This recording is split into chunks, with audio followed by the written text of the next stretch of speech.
Hi hello welcome to my channel. ఇవాళ అయితే మనమైతే గుత్తొంకాయ అయితే చేసుకుందాము. గుత్తొంకాయకి అయితే కావాల్సినట్టు మిరపకాయలు అనమాట. ఫస్ట్ ఆయిల్ వేసి దాంట్లో మిరపకాయలు వేసుకోవాలి, బాగా వేయించుకోవాలన్నమాట. వేయించుకున్న తర్వాత కొంచెం అది క్రిస్పీగా రావాలన్నమాట. మళ్ళీ అయితే ధనియాలు వేయాలన్నమాట. ధనియాలు వేసి కొంచెం అటు ఇటు వేయించుకోవాలన్నమాట. తర్వాత అల్లం కొంచెం వేయాలన్నమాట. అల్లం కూడా అటు ఇటు కొంచెం ఫ్రై చేసుకోవాలి. మేమైతే ఇంట్లో అయితే ఇలా చేసామన్నమాట. మీ ఇంట్లో ఎలా చేసుకుంటారనేది మాకు కామెంట్ చేయండి. ఆ తర్వాత అయితే కొంచెం అయితే దాన్ని ఏమంటారు, జీలకర్ర లాగా ఉంటుంది కదా, సోంపు అయితే మనము అందులో వేయాలన్నమాట. దాన్ని కూడా కొంచెం బాగా ఫ్రై చేసుకొని దాన్ని వచ్చి పక్కకు తీసుకోవాలి.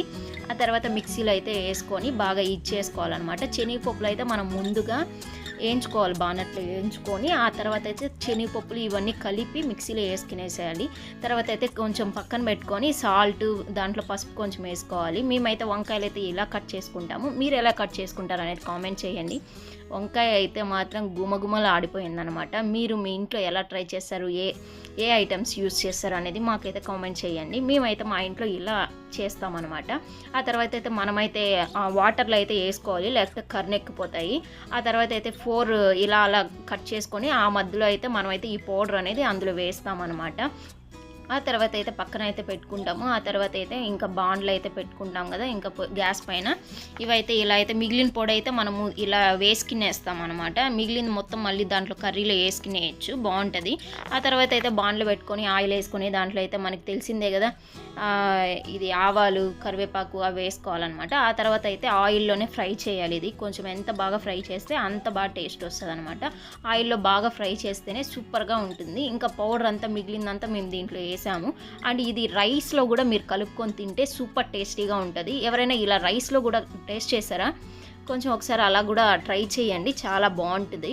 అండ్ హాస్టల్లో ఉండే వాళ్ళకి కూడా ఇది పౌడర్ లాగా యూజ్ చేసుకునేదానికి చాలా బాగుంటుంది. గుత్తొంకాయకి కూడా ఇలాగే యూజ్ చేస్తారు. అండ్ వైట్ రైస్లో కూడా ఇలా యూజ్ చేస్తారు.